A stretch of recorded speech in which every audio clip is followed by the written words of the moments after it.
I counted 40 Nordic aliens in my field. During the Three-Eye Atlas flyby, their prediction of how humanity ends is now in an FBI file. It began the night the comet came close enough to touch the Earth without touching it at all. I was standing in my cornfield at 11:47 p.m. when I realized the stars had stopped moving. Not that stars move quickly, you understand, but there's a rhythm to the sky, a slow dance most people never notice. That night, the dance stopped. The air itself seemed to hold its breath, and in that silence, I heard something I can only describe as the sound of glass bells ringing underwater. My name is Jacob Stern. I'm 53 years old. I've worked this land in Nebraska since my father died when I was 19. I've seen drought and flood, birth and death, and I thought I'd seen every shade of mystery the Midwest could offer. But nothing, absolutely nothing, prepared me for what unfolded in those 72 hours when Three-Eye Atlas passed through our solar system. The scientists said it was just another interstellar object, like Oumuamua before it, tumbling through space on its way to nowhere. They were wrong. It wasn't going nowhere.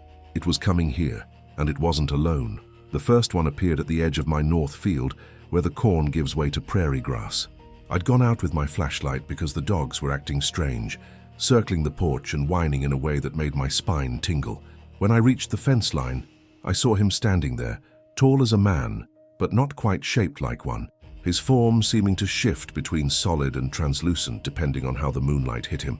His skin, if you could call it that, glowed with a pale luminescence, like milk poured over starlight. His hair was long and white gold, moving in a wind I couldn't feel. His eyes were the color of deep water, blue and green and gray all at once, and when he looked at me, I felt something inside my chest crack open, like ice breaking on a river in spring. He didn't speak. He didn't need to. The message came through my bones, through my blood, through some ancient part of my brain that remembers when humans still listened to the earth and the sky. He was showing me numbers, 40 of them, 40 beings, standing in formation across my field, arranged in a pattern I couldn't quite see but could somehow feel, like a song played just below the range of hearing. I dropped my flashlight.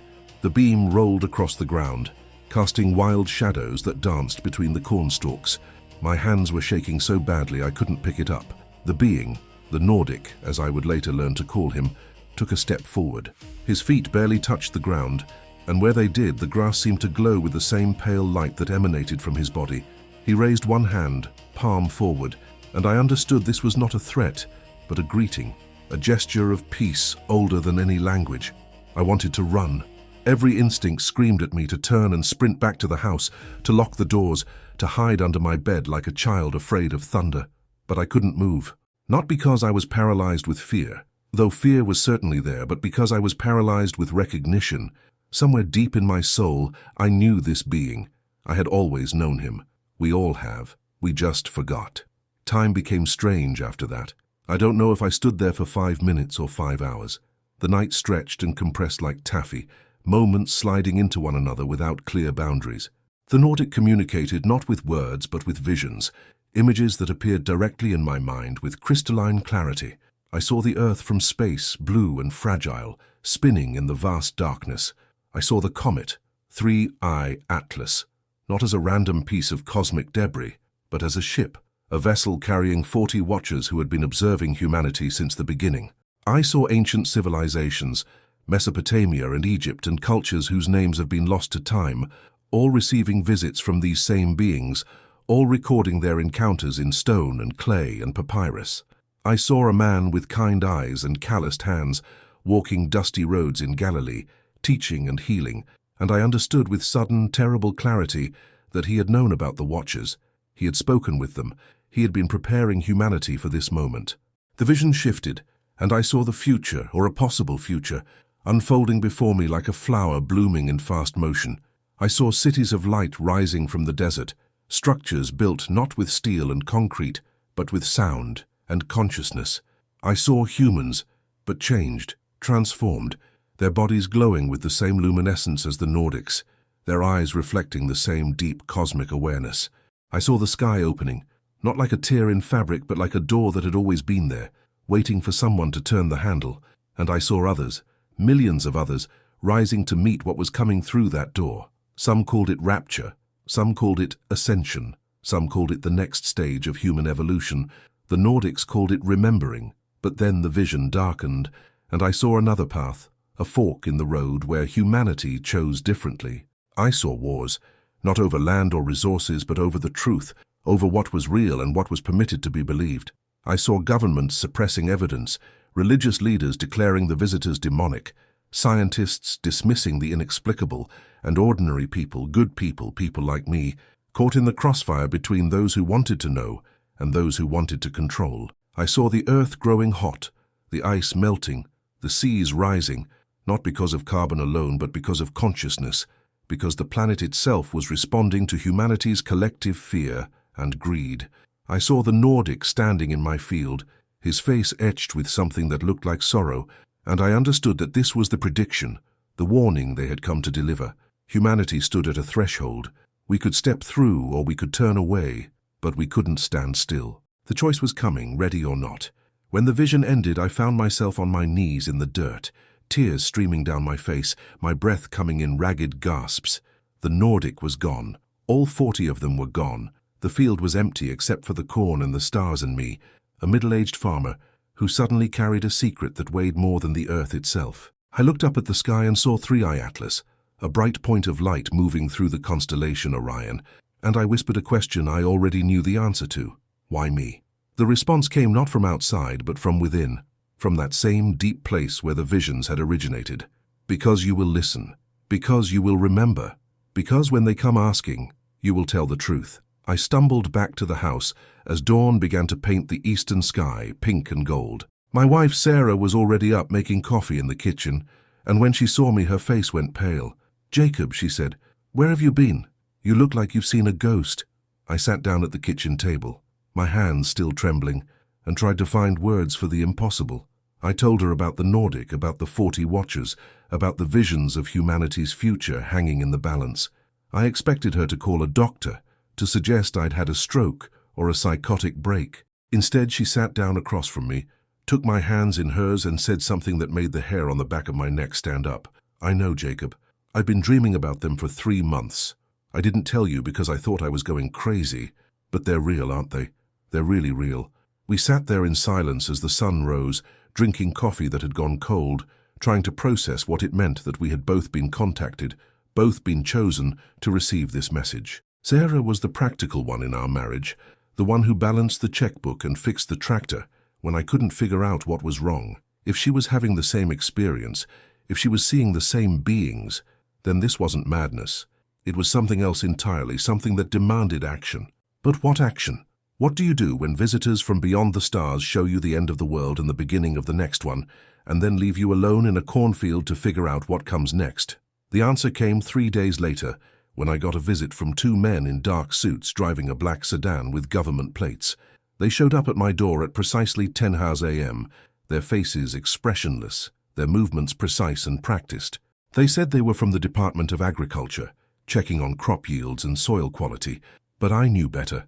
I could see it in their eyes, the way they looked at my field, the way they measured the distance to the fence line where I'd seen the Nordic. They asked routine questions about corn production and rainfall, but their real questions were hidden in the pauses, in the way they watched my face when they mentioned unusual lights or atmospheric phenomena. I played dumb. I gave them numbers about bushels per acre and talked about the need for rain, but when they were leaving, the younger one, a man with sharp features and cold grey eyes, turned back and said something that stopped my heart. "Mr. Stern, if you ever see anything unusual, anything at all that seems out of place or unexplainable, we'd appreciate a call. Here's my card." And he handed me a card with no name, just a phone number and a seal I'd never seen before. After they left, I went out to the field where I'd seen the Nordics.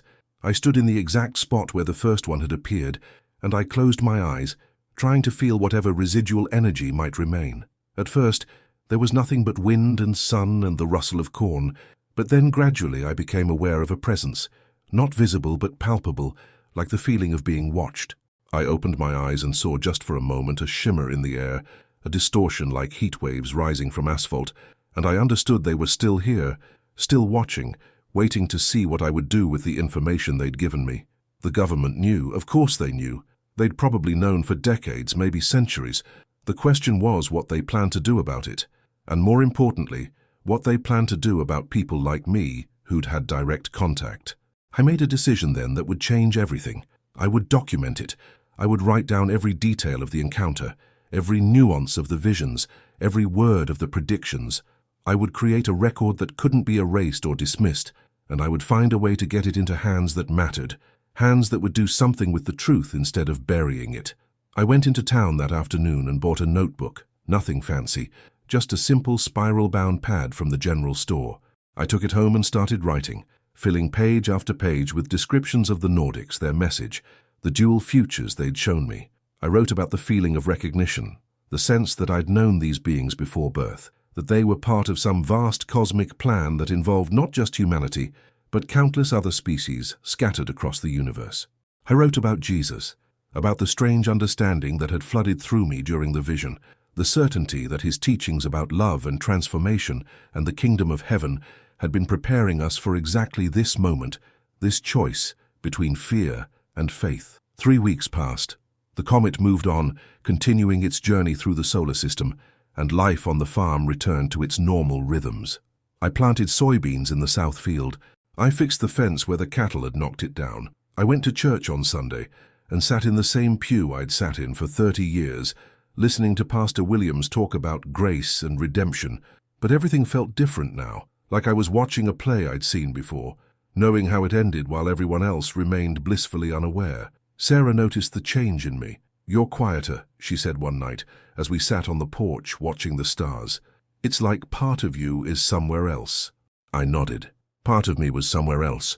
Part of me was standing in that field watching 40 glowing beings arrange themselves in a pattern that encoded the history and future of human consciousness. Part of me was floating above the earth, seeing it as the Nordics saw it, a jewel of impossible beauty and terrible fragility, a garden where souls came to learn and grow and remember what they'd forgotten. Then one morning I woke up and knew it was time. The knowing came without reason or explanation, just a certainty that settled in my chest like a stone. I took my notebook, now filled with nearly 100 pages of tight handwriting, and I drove to the county seat, to the FBI field office in the federal building downtown. I walked in at 9:15 a.m., approached the receptionist, and said I needed to file a report about a matter of national security. She looked at me skeptically, probably thinking I was another conspiracy theorist or paranoid veteran, but I waited patiently, my notebook clutched in my hands, until an agent came out to see me. His name was Morrison, Special Agent David Morrison, and he had the tired eyes of a man who'd seen too much and believed too little. He led me to a small interview room and asked me to explain why I was there. I told him everything. I showed him the notebook. I described the Nordics in detail, their height, their luminescence, the way they communicated through visions rather than words. I told him about the prediction, about humanity standing at a crossroads, about the choice between transformation and destruction. I told him about the 2 men in suits who'd come to my farm, pretending to be from the Department of Agriculture. And I told him about the feeling I couldn't shake, the certainty that this information needed to be recorded in official channels, needed to be part of the permanent record, because what was coming would affect everyone, and when it happened, people would need to know it had been predicted, had been warned about, had been offered as a choice rather than imposed as fate. Agent Morrison listened without interrupting, his face giving nothing away. When I finished, he sat back in his chair and studied me for a long moment. "Mr. Stern," he finally said, "do you know how many people come into this office every month claiming to have been contacted by aliens?" I shook my head. "Dozens," he said. "Some of them are genuinely disturbed, mentally ill people who need help we can't provide. Some are attention seekers, people whose lives are so empty they need to feel special, chosen, important. And some," he paused, looking at me with those tired eyes, "some are telling the truth. The question is, which category do you fall into?" I met his gaze steadily. "You already know the answer to that," I said, "because you've read reports like mine before. You've got files full of them. Accounts from credible witnesses, pilots and police officers, and ordinary people who saw something they couldn't explain. And you've got a protocol for handling these reports, a system for categorizing them and investigating them, and ultimately suppressing them when they get too close to the truth. So don't pretend you don't know what I'm talking about. Don't insult my intelligence by acting like this is the first time you've heard any of this." Something flickered in Morrison's eyes, surprise or respect or maybe just recognition. He stood up and said, "Wait here," and left the room, taking my notebook with him. I sat alone in that interview room for 3 hours. No water, no bathroom break, just me and my thoughts and the growing certainty that I'd made a terrible mistake. But I'd come too far to turn back now. When Morrison finally returned, he had a manila folder under his arm and a different expression on his face, harder somehow, more focused. "Mr. Stern," he said, "I'm going to tell you something that officially I'm not telling you. Your report has been classified and forwarded to a special task force that handles cases of this nature. Your notebook is being added to a file that contains similar testimonies from other witnesses who've had encounters with beings matching the description you've provided. This file is kept in a secure facility, and it will remain there unless and until circumstances warrant its disclosure. You will receive no further information about the disposition of your case. You will not discuss this matter with anyone outside your immediate family, and you will contact us immediately if you have any further encounters or experiences. Do you understand?" I understood perfectly. They were burying it. Oh, they were keeping the record, probably because they had to, because somewhere in the vast bureaucracy there were rules about preserving evidence and maintaining files, but they weren't going to do anything with it. They weren't going to investigate. They weren't going to warn the public. They were going to put my testimony in a box with hundreds of others, lock it away in some basement archive, and hope the problem resolved itself or went away or never materialized in the first place. I felt anger rising in my chest, hot and sharp, but I pushed it down. Getting angry wouldn't help. Making demands wouldn't help. All I could do was plant the seed and trust that when the time came, when the prediction began to unfold, someone would remember. Someone would open that file and realize we'd been warned. I drove home in silence, watching the Nebraska landscape roll past, the endless fields of corn and wheat, the small towns with their grain elevators and water towers, the big sky that went on forever in every direction. This was my home, this quiet corner of the world where nothing much happened and nobody expected it to, but something had happened here, something that connected this place to every other place, that linked my small farm to forces and intelligences beyond human comprehension. The Nordics had chosen my field for a reason, just as they'd chosen other fields, other deserts, other mountains across the globe. They were creating a network, a web of witnesses, people who would carry the message forward when the official channels failed, as they surely would. Sarah was waiting for me when I got home. She didn't ask questions, just looked at my face and knew it hadn't gone the way I'd hoped. We sat together on the porch as evening fell, holding hands like we'd done when we first got married, back when the world seemed simpler and the future felt certain. The stars came out one by one, filling the sky with their ancient light. I thought about the Nordics, about where they came from and why they cared about humanity's fate. Were they our ancestors, evolutionary cousins who'd taken a different path millions of years ago? Were they our future selves, time travelers coming back to guide us through a critical juncture? Were they angels, messengers of the divine, proof that the sacred texts had been trying to tell us something true all along? Maybe they were all of these things. Maybe the categories we use to understand reality, the boxes we put things in to make them manageable, were themselves the problem, the limitation we needed to transcend. That night, I dreamed I was back in the field, but this time it was different. The corn was gone, replaced by a garden of impossible beauty, flowers that glowed with their own light, trees that sang with voices like crystal bells. The 40 Nordics stood in their formation, but now I could see the pattern clearly, see how it formed a kind of circuit or antenna, a structure designed to receive and transmit something beyond physical signals.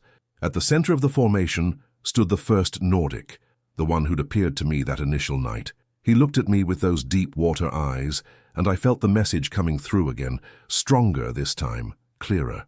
The transformation was not something that would be done to humanity. It was something humanity would choose, each soul making its own decision about whether to step through the door or remain behind. There would be no rapture in the way most people imagined it, no sudden vanishing of the righteous while the wicked were left to suffer. There would only be a choice, offered again and again in 1,000 different ways, until each person decided which future they wanted to inhabit.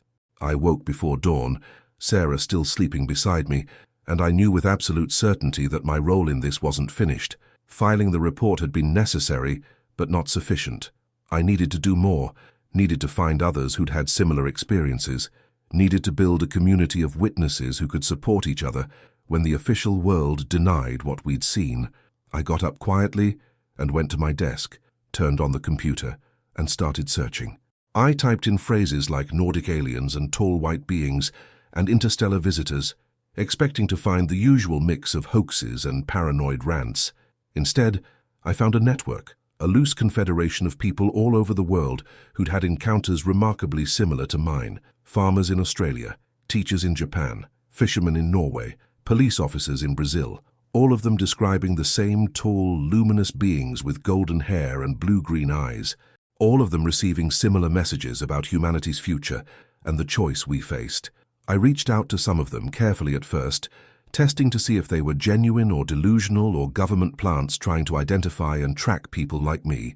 Most didn't respond, probably scared or suspicious, but a few wrote back and their stories confirmed what I already knew.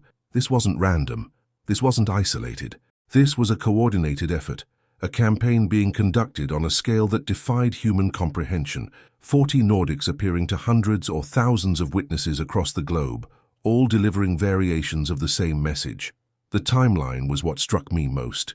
The encounters had been increasing over the past decade, accelerating as 3I Atlas approached, and then continued even after the comet passed. Whatever schedule the Nordics were following, it wasn't tied to a single celestial event. It was something longer, slower, more patient. One of the people who wrote back was a woman named Elena from Colorado, a high school science teacher who'd seen 3 Nordics while camping in the Rockies. Her description matched mine almost exactly, down to the way they communicated through visions and the feeling of ancient recognition. We started talking regularly, comparing notes, trying to piece together the larger picture from our fragmentary experiences. She told me about a researcher, a former NASA scientist named Dr. Catherine Wells, who'd been quietly collecting testimonies from contactees for 20 years, building a database that now contained over 4,000 documented cases. Eleanor gave me Dr. Wells's contact information, and after a week of internal debate, I called her. Dr. Wells lived in New Mexico, not far from where the first atomic bomb was tested, and when I mentioned this coincidence, she laughed dryly and said it wasn't a coincidence at all. The Nordics had been appearing near nuclear facilities since the 1940s, she explained, monitoring our technological development, particularly our capacity for self-destruction. They seemed especially concerned about nuclear weapons, appearing frequently to military personnel involved in weapons testing or stationed at missile silos. The message in those cases was always the same, a warning about the destructive power humanity had unleashed and a plea to choose a different path. Some of the military witnesses had filed reports. Most had been dismissed or classified. A few had been subjected to intimidation campaigns designed to discredit them or silence them entirely. Dr. Wells invited me to visit her in New Mexico, to add my testimony to her database, and to meet other contactees who gathered at her property twice a year for support and discussion. I told Sarah about the invitation, expecting resistance, expecting her to say it was too dangerous or too crazy or too far from home. Instead, she said, "When do we leave?" We drove out in early October, the cottonwoods turning gold along the Rio Grande, the high desert air crisp and clear. Dr. Wells's property was a small ranch outside Roswell, and yes, she said with a wry smile when I mentioned the location, "I know what you're thinking, but Roswell isn't famous because of what supposedly crashed there in 1947. It's famous because it's a deliberate distraction, a story so tangled in conspiracy theories and government denials that the real encounters happening all around it get dismissed as part of the circus." The gathering was smaller than I expected, maybe 20 people sitting in a circle in Dr. Wells's living room, drinking coffee and talking quietly. They ranged in age from early 20s to late 70s, representing every conceivable background: engineers and artists, veterans and homemakers, atheists and devout believers. The only thing they had in common was the experience, the encounter that had shattered their worldview and left them searching for understanding. Dr. Wells opened the meeting by acknowledging what everyone already knew, that gathering like this was probably being monitored, that some or all of us were likely on government watch lists, but that the risk was worth it because silence was its own form of complicity. If we didn't tell our stories, if we didn't preserve the record and support each other through the fear and doubt, then the suppression would succeed and humanity would face the coming transformation blind and unprepared. One by one, people shared their encounters. A former Air Force pilot described seeing 5 Nordics standing on the wing of his plane at 30,000 feet. Impossible, and yet undeniably real. A pediatric nurse told about treating a child with terminal cancer, who went into complete remission after describing a visit from a beautiful, tall man with glowing skin who touched her forehead and told her she was needed for the future. A truck driver from Montana recounted stopping at a rest area at midnight and finding 40 Nordics arranged in a perfect circle around his vehicle, showing him visions of highways that stretched not across the land, but between stars. Each story added another piece to the puzzle, another thread in the vast tapestry of contact that was unfolding across the world, mostly unnoticed by the mainstream, but deeply significant to those who'd experienced it directly. When my turn came, I told my story plainly, without embellishment or interpretation. I described the night in my field, the 40 Nordics, the visions of dual futures, the prediction about humanity's choice. I told them about filing my report with the FBI and watching it disappear into the classified archives. And I told them about the question that haunted me, the one I couldn't answer, no matter how much I prayed or thought or discussed it with Sarah. If the Nordics could show us the future, if they had the power to heal the sick and appear at 30,000 feet, why didn't they just intervene directly? Why didn't they land on the White House lawn or broadcast a message to everyone on Earth simultaneously? Why this slow, patient campaign of individual contacts, one witness at a time, building a network in the shadows, while the official world remained ignorant or skeptical? Doctor, Wells answered, though her answer raised as many questions as it resolved. Free will, she said. They're respecting our free will. If they landed openly, if they forced the encounter on everyone, it would violate the fundamental principle that consciousness must choose its own evolution. It's not enough for them to change us. We have to choose to change ourselves. That's why they appear to individuals, why they share the message quietly, why they plant seeds rather than imposing solutions. They're inviting us to step forward, to wake up, to remember who we really are. But the choice has to be ours. It always has to be ours. The meeting lasted 6 hours, and by the end, I felt something I hadn't felt since the night of the encounter. Hope. Not naive optimism that everything would work out fine, but genuine hope grounded in the understanding that I wasn't alone, that thousands of people around the world were having similar experiences and drawing similar conclusions, that the message was getting through despite all attempts to suppress or discredit it. We exchanged contact information, promised to stay in touch, and made plans to gather again in 6 months. As Sarah and I drove back to Nebraska through the night, I thought about the word Dr. Wells had used. Remember. The Nordics weren't teaching us something new. They were helping us remember something ancient, something we'd known before we incarnated into these limited physical forms, something about our cosmic origins and our ultimate destiny. The months that followed were strange, a mixture of ordinary farm life and extraordinary spiritual awakening. I planted winter wheat. I repaired the barn roof. I attended church and helped with the food drive and participated in the rhythms of small-town existence. But underneath the surface, everything was different. I started meditating, sitting quietly in the field every morning at dawn, trying to tune into the frequency the Nordics had activated in me.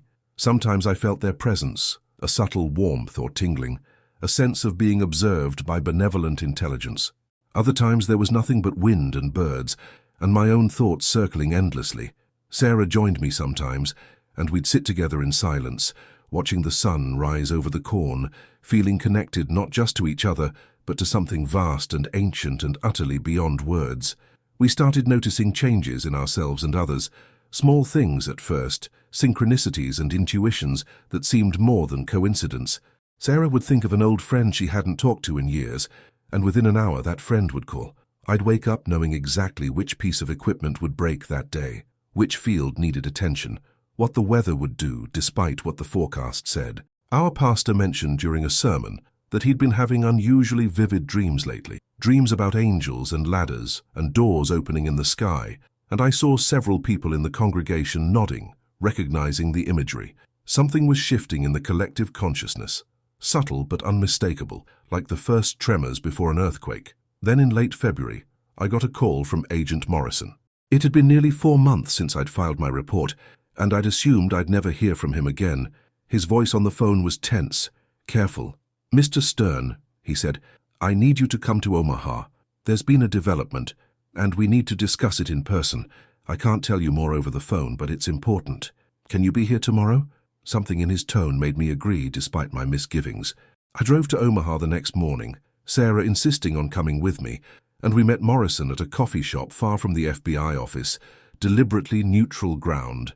He looked like he hadn't slept in days, dark circles under his eyes, his suit rumpled. He waited until we were seated in a corner booth away from other customers before he spoke. "Your report," Morrison said quietly, "has been declassified. Not publicly, but internally. It's been moved from the suppression file to the active investigation file. Do you understand what that means?" I shook my head. "It means," he continued, "that someone very high up in the intelligence community has decided that the Nordic phenomenon is real, is significant, and requires immediate attention. There are 47 reports almost identical to yours in our database, all describing encounters with the same beings in the same formation, delivering the same message. We've identified correlations with seismic activity, solar storms, and anomalous electromagnetic readings. And we've detected something else, something that wasn't in your report because you couldn't have known about it. The Nordics left something behind in your field, a kind of signature or marker at the quantum level. We found these markers at every encounter site we've been able to examine. They're creating a grid, Mr. Stern, a network of energy points that covers the entire planet." I felt my pulse quicken. "What does it do?" I asked. "This grid," Morrison looked at me with those tired eyes. "We don't know, but the pattern suggests it's designed to receive or transmit something, like a planetary antenna. And the timing of its completion, based on the rate of new encounters and marker placement, coincides with predictions from multiple sources about a global transformation event." Morrison paused, seeming to struggle with what to say next. "Mr. Stern, there are people in my agency who want to shut this down, to destroy the markers or interfere with the grid in some way. They see it as a threat, a potential weapon or invasion mechanism. But there are others, myself included, who believe that would be catastrophic, that the Nordics are here to help us, not harm us, and that interfering with their plan could doom us to the darker future they warned you about. I'm telling you this because I need you to understand that your testimony, your willingness to come forward and file that report, has had real consequences. You've become part of something much larger than yourself." Sarah reached across the table and took my hand. "What do you need from us?" she asked Morrison. He looked at her gratefully. "I need you to continue doing exactly what you've been doing. Document any further encounters.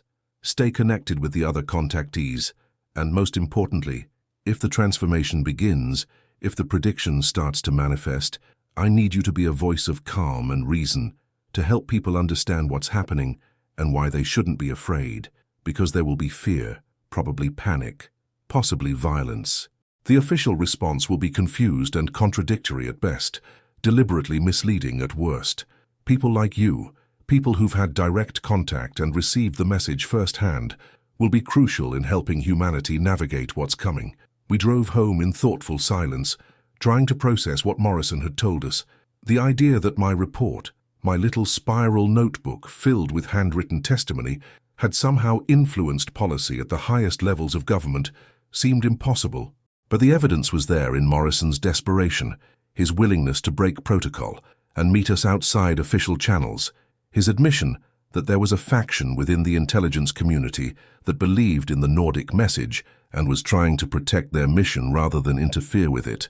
The battle lines were being drawn, not between humanity and aliens, but within humanity itself, between those who wanted to embrace the transformation and those who wanted to prevent it at any cost. Spring came to Nebraska with its usual drama, tornadoes and thunderstorms and sudden warm days that made the earth remember it was alive. I planted corn again in the north field, walking the same rows where the Nordics had appeared, feeling their presence in the soil, in the air, in the quantum markers Morrison had mentioned. The grid was real. I could sense it now when I meditated, could feel the network of energy connecting my field to others around the world, all pulsing with the same slow rhythm, like a heartbeat or a breath. Sarah felt it too. We'd stand together at the fence line, holding hands, tuning into the frequency, and sometimes we'd catch glimpses of other contactees, brief flashes of connection with people we'd never met, but who were part of the same network, the same vast collaboration between humans and Nordics. In May, Dr. Wells called with urgent news. The encounters were accelerating dramatically. Her database had grown from 4,000 cases to nearly 10,000 in just 6 months.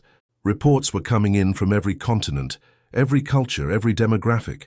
The Nordics were revealing themselves to people who'd never believed in aliens, who'd never given much thought to spiritual matters, who were thoroughly grounded in mainstream reality. They were choosing witnesses strategically, targeting individuals whose testimony would be hardest to dismiss: senior scientists, military commanders, religious leaders, journalists, politicians. The strategy was becoming clear. Build credibility, create undeniable documentation, force the conversation into the mainstream before the transformation began, so that when it happened, enough people would be prepared to accept it rather than resist it. I asked Dr. Wells what she thought the timeline was when the transformation would actually occur. She was quiet for a long moment. Based on the acceleration pattern, she finally said, "I'd estimate we have between 6 months and 2 years. The grid is almost complete. Once it reaches critical mass, once enough markers are in place and enough humans are awakened to the frequency, something will trigger. I don't know what, maybe a solar event, or another cosmic visitor, or simply the activation of the grid itself. But when it happens, it will be unmistakable. Everyone will have to choose, consciously or unconsciously, whether to participate or withdraw, whether to ascend or remain. And it won't be a one-time event, but a process, maybe lasting years or even decades. The Nordics operate on cosmic timescales. What seems fast to us is barely a moment to them." That summer, I watched the corn grow with new awareness, seeing not just plants but consciousness expressing itself through form, reaching toward the sun with the same yearning that drew humans toward the stars. Everything was connected, everything was alive, everything was preparing for the shift. The animals sensed it too, birds flying in unusual formations, cattle standing in circles, dogs howling at empty sky. The earth itself seemed to be holding its breath, waiting for the signal that would release the transformation. I thought often about Jesus during those months, about his teachings on the kingdom of heaven being within us, about the harvest and the separation of wheat from chaff. The metaphors suddenly made sense in a new way. He'd been preparing humanity for this moment 2,000 years ago, planting seeds that would germinate when the time was right, when the Nordics returned to complete the mission he'd begun. In August, I had my second encounter. It happened differently this time. No dramatic appearance in the field at midnight, but a quiet visit during afternoon meditation. I was sitting in my usual spot, eyes closed, breathing deeply, when I felt the presence. I opened my eyes and saw the Nordic standing in front of me, solid and real as the corn, his luminescent skin bright even in full daylight. He smiled, and the smile contained such warmth, such compassion, such deep understanding of human struggle and suffering, that I felt tears running down my face. He didn't speak, but the message came through clearly. The time is close. The grid is nearly complete. Prepare yourself, and those around you, for the choice. Do not fear. Do not resist. Simply open your heart and remember who you are. Then he did something he hadn't done before. He reached out and touched my forehead with one glowing finger, and in that instant, I saw everything. I saw my soul before birth, planning this incarnation, choosing this lifetime specifically to be here for the transformation. I saw countless other lifetimes on this planet and others, cycles of death and rebirth, each one teaching something essential, preparing me for this moment. I saw the vast cosmic family I belonged to, millions of beings at different stages of evolution, all working together to help younger species like humanity take the next step. I saw the Nordics not as aliens, but as elder siblings, humans who'd evolved millions of years ago and now served as guides for those still climbing the ladder. And I saw the future that was possible if enough people chose transformation, a world of unimaginable beauty and peace, where humanity had finally remembered its divine nature and took its place among the stars as conscious co-creators of reality. The vision ended, and the Nordic was gone, but the clarity remained. I understood now with perfect certainty what my role was, what all the contactees' roles were. We were anchors, holding the frequency steady so others could find it.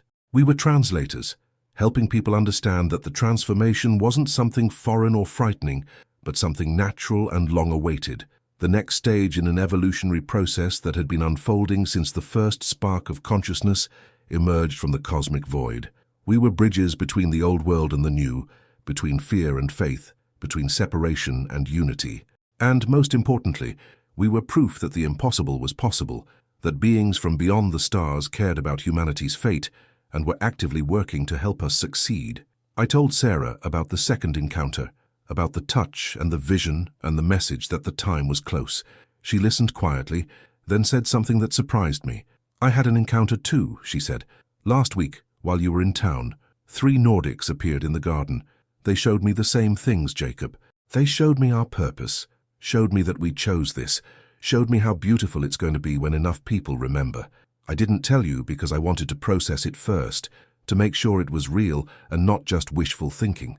But it was real as you sitting here now. We held each other for a long time, crying and laughing, feeling the weight and wonder of being chosen for something so momentous. The autumn brought changes that everyone could feel, whether they believed in Nordics or not. The news was full of unusual phenomena, mass bird migrations happening weeks off schedule, unprecedented aurora displays at low latitudes, people reporting dreams with strikingly similar imagery. Scientists struggled to explain the patterns. Religious leaders offered conflicting interpretations, some calling it signs of the end times, others declaring it proof of a new beginning. Governments issued vague statements about atmospheric anomalies and solar activity, carefully avoiding any mention of alien contact, even though the volume of UFO sightings had reached levels that could no longer be dismissed or hidden. The world was waking up, slowly and chaotically, to the reality that something was happening, something that transcended normal categories and demanded new ways of thinking. I stayed in close contact with Dr. Wells and the network of contactees, sharing information and supporting each other through the uncertainty. The consensus was that the trigger point was imminent, that the grid was nearly complete, that any day now the transformation would begin in earnest. But we also understood that the process wouldn't be neat or uniform, that different people would experience it differently, depending on their level of preparation and openness. Some would feel it as a sudden awakening, a flood of cosmic consciousness that permanently altered their perception. Others would experience it more gradually, as a slow unfoldment of abilities and awareness over months or years. And some would resist entirely, would cling to the old paradigm even as it crumbled around them, would choose fear over faith and separation over unity. In October, Morrison called again. His faction within the intelligence community had lost the internal battle. The decision had been made at the highest levels to treat the Nordic phenomenon as a threat and to take active measures to disrupt the grid. He couldn't tell me what those measures were, but he warned me to be careful, to watch for unusual government activity in my area, to document everything and share it with trusted contacts in case something happened to prevent me from communicating. His voice was heavy with defeat. "I tried," he said. "We tried. But the fear is too strong, too deeply embedded in the institutional structures. They can't accept that there might be beings more advanced than us who want to help rather than conquer. They can't conceive of transformation as anything other than loss of control. So they're going to fight it, and people are going to get hurt. And the darker future your Nordics warned about is becoming more likely every day." I felt anger rising again, but also compassion. Morrison and his colleagues were trapped in a system that couldn't adapt fast enough to accommodate reality. They were trying to protect humanity using paradigms that no longer applied, fighting yesterday's war while a completely different future unfolded around them. I thanked him for the warning and promised to stay vigilant. After hanging up, I sat for a long time thinking about the dual futures the Nordics had shown me. Both paths were still possible. Their transformation could happen smoothly, with humanity consciously choosing to evolve, or it could happen chaotically, with massive resistance and suffering before the old structures finally collapsed.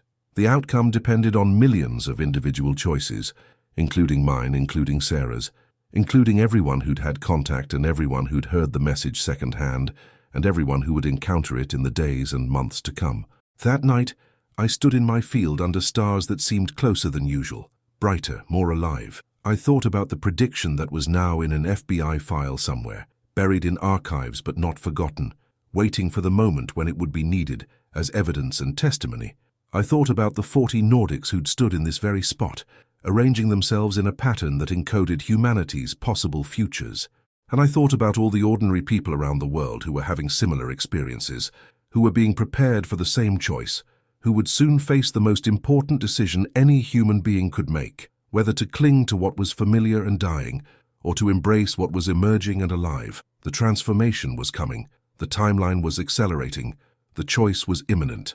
And I, a simple farmer from Nebraska, who'd planted corn and fixed fences and lived an unremarkable life until one night when the stars stopped moving, had been given the privilege and responsibility of bearing witness, of carrying the message, of helping others understand that what looked like an ending was actually a beginning, that what felt like chaos was actually order operating at a scale too vast for human minds to fully comprehend. The Nordics had chosen well. They'd found people who would listen, who would remember, who would tell the truth even when it cost them credibility and comfort. And now the network was complete. The grid was active, and the Earth itself was preparing to birth a new humanity, conscious and awakened and finally, ready to take its place among the cosmic family from which it had never truly been separated. The wind changed 3 days after Morrison's call. It wasn't a weather shift, not the kind you see on the evening forecast with low-pressure fronts and storm warnings. This was something else. The air grew heavy, charged with a static electricity that made the hair on your arms stand up and the fillings in your teeth ache. The birds stopped singing entirely. Even the crickets, who usually roared through the Nebraska nights like a rhythmic tide, fell into a silence so profound it felt like the earth was holding its breath before a scream. I knew they were coming before I saw them. I could feel it in the soil, a deep mechanical shudder that traveled up through the soles of my boots, dissonant and jagged, fighting against the smooth, rhythmic pulse of the Nordic grid. They arrived at dusk, a convoy of 6 black SUVs and 2 heavy transport trucks without markings, rolling down the gravel road that led to my property. They didn't bother with the pretense of being from the Department of Agriculture this time. These men wore tactical gear, their faces obscured by helmets and visors, their movements sharp and aggressive. They set up a perimeter around the north field within 20 minutes, ignoring the no trespassing signs, ignoring me standing on the porch, ignoring the laws of the land they were sworn to protect. They were setting up equipment, large dish-like emitters and generators that hummed with a sickly, low-frequency thrum. They were here to break the connection, to sever the line, to deafen the antenna before the broadcast could begin. Sarah stood beside me, her hand gripping the railing until her knuckles turned white. She wasn't looking at the soldiers, though. She was looking at the sky, above the perimeter lights the military had erected. The stars were beginning to behave strangely. They weren't twinkling, they were pulsing.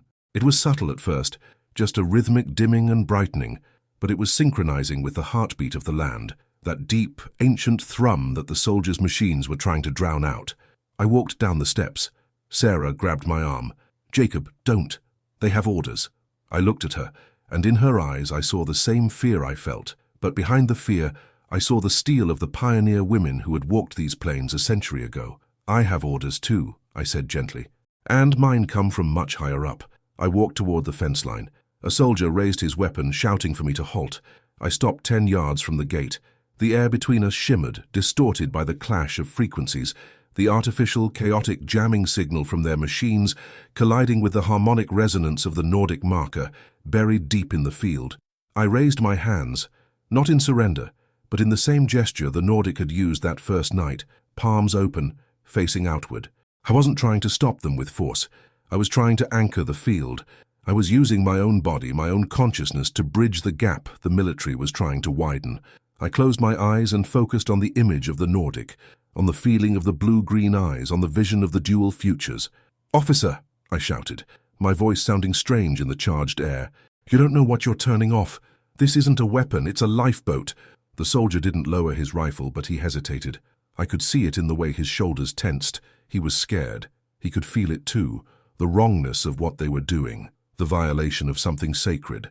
The generators whined louder, climbing in pitch, a sonic drill boring into the fabric of reality.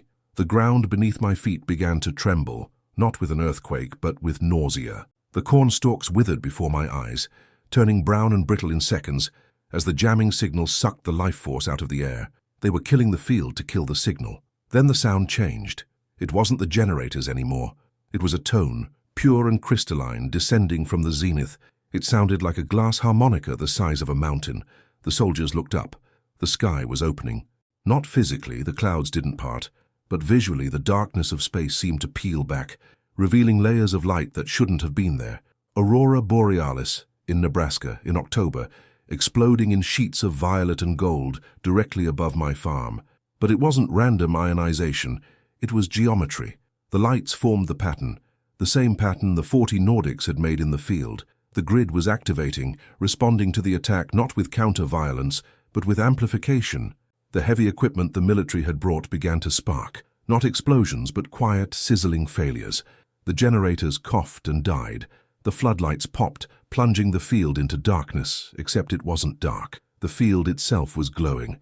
Every stalk of corn, every blade of grass, every stone was emitting a soft phosphorescent light.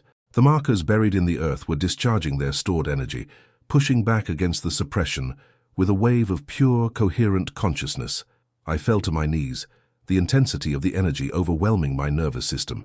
It felt like being submerged in warm water, like the moment between waking and sleeping when you remember everything and nothing all at once. The soldiers were panicking. Their radios were dead, emitting only static. Their vehicles wouldn't start. They were stranded in an ocean of light, and then they appeared. Not 40 this time, hundreds. They stepped out of the corn, out of the light, out of the air itself. Tall, luminous, their hair floating in the 0-point wind, their eyes filled with that terrible, beautiful ancient knowing. They didn't attack the soldiers. They simply walked past them, through them, around them, converging on the center of the field where the primary marker lay. They were reinforcing the grid, holding the frequency steady while the earth shifted gears. I saw the soldier who had aimed his rifle at me drop the weapon. He tore off his helmet, his face wet with tears, staring at a Nordic who had paused in front of him. The being reached out and touched the soldier's chest right over the heart. The man collapsed, not in death but in surrender, curling into the fetal position on the glowing ground, sobbing like a child who has finally been found after being lost in the woods for days. It was happening, the separation, the choice. It wasn't about who was good and who was bad. It was about who could withstand the frequency of truth and who would shatter under its weight.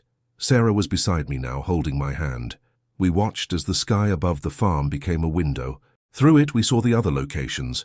We saw the rice paddies in China, the deserts in Namibia, the mountains in Peru. We saw thousands of other glowing fields, thousands of other pillars of light shooting up into the atmosphere, locking together to form a shield, a net, a new atmosphere for a new world. The grid was complete. The disruption attempt had failed, because you cannot disrupt a signal that originates from the soul of the planet itself. The government thought they were fighting aliens. They didn't realize they were fighting the Earth's immune system. The vision expanded. I wasn't just on my farm anymore. I was everywhere. I felt the collective gasp of humanity as the wave hit the population centers. In New York, in Tokyo, in London, people stopped in the streets, looking up at skies that were suddenly filled with impossible colors. The internet went down. The stock markets froze. The power grids flickered and stabilized at a new harmonic. The silence returned, but it wasn't the heavy, fearful silence of before. It was the silence of a church after the hymn ends, the silence of a forest after rain. It was the silence of peace, and in that silence he was there. I don't know if everyone saw him the same way. Maybe the Buddhists saw Buddha, maybe the atheists saw pure fractals of logic, but I saw the man from Galilee. He wasn't walking on clouds or judging the wicked. He was simply standing in the center of the grid, woven into the light, his presence amplifying the signal until it sang in every cell of my body. The realization hit me with the force of a physical blow. The Nordics weren't here to replace him. They were the hosts of heaven. They were the mechanism of the return. The miracle wasn't magic. It was physics of a higher order. The kingdom of heaven wasn't a place you went to when you died. It was a frequency you tuned into while you lived. And we were finally tuning in. The night passed in a blur of light and sound. By dawn, the soldiers were gone. I don't know how they left or where they went. Their trucks were still there, abandoned, engines cold, tires flat. The equipment they had set up was fused into useless lumps of metal, not by heat, but by a molecular reorganization that turned steel into dust. The corn was green again, vibrant, taller than it had been the day before. The air smelled of ozone and roses. Sarah and I sat on the porch, exhausted, our bodies humming with a residual vibration that I knew would never fully go away. We drank water that tasted like wine. We looked at a sun that seemed brighter, cleaner, as if a layer of grime had been wiped off the lens of the world. The days that followed were the beginning of the after. The news, when it came back on, was chaotic. Governments were falling, not by revolution, but by irrelevance. People weren't going to work at the banks or the weapons factories. They were walking out, dazed and smiling, gathering in parks and fields, looking for others who felt the hum. The suppression was over, because the secret was out. You can't hide a star once it rises. The file in the FBI basement, the one with my name on it, didn't matter anymore. The truth wasn't in a file. It was in the eyes of the neighbor who stopped his truck to hug me without saying a word. It was in the way the crops grew without fertilizer. It was in the dreams that everyone started sharing, dreams of school, of learning, of remembering. Dr. Wells called a week later. Her voice sounded 20 years younger. "We did it, Jacob," she whispered. "The critical mass was reached. The timeline has shifted. The darker future. It's gone. Dissolved. We're on the new track now. It won't be easy. There's so much to rebuild, so much to unlearn, but we're not doing it alone. The Nordics haven't left," she told me. "They've just stepped back. They're watching, waiting for us to ask for the next lesson. We aren't children anymore. We're graduates. I still farm corn, but I don't sell it to the ethanol plant anymore. I give it away. We all do. The economy of scarcity died the night the sky opened. We're learning how to ask the earth for what we need, and the earth is answering with abundance that defies the old science." Sometimes late at night I walk out to the north field. The markers are dormant now, their job done, but the energy is still there. A soft, warm pulse under the soil. I think about the prediction, how humanity ends. It was true in a way. Humanity did end. The humanity that was afraid, the humanity that hoarded and killed and destroyed, that humanity died that night, and something else was born in the fire of that light. I look up at Orion. The comet is long gone, lost in the deep dark, but the connection remains. I know now that the universe is not empty. It is a crowded room filled with family we haven't met yet. And I know that God is not a distant landlord, but the breath in my lungs, the light in the corn, the hum in the air. I am Jacob Stern. I am a farmer, and I am a witness to the harvest of the soul. If you are hearing this, if you are feeling that strange vibration in your chest, if you look at the stars and feel a homesickness you can't explain, don't be afraid. It just means you're remembering. It means you're waking up. The field is open. The light is on. Welcome home.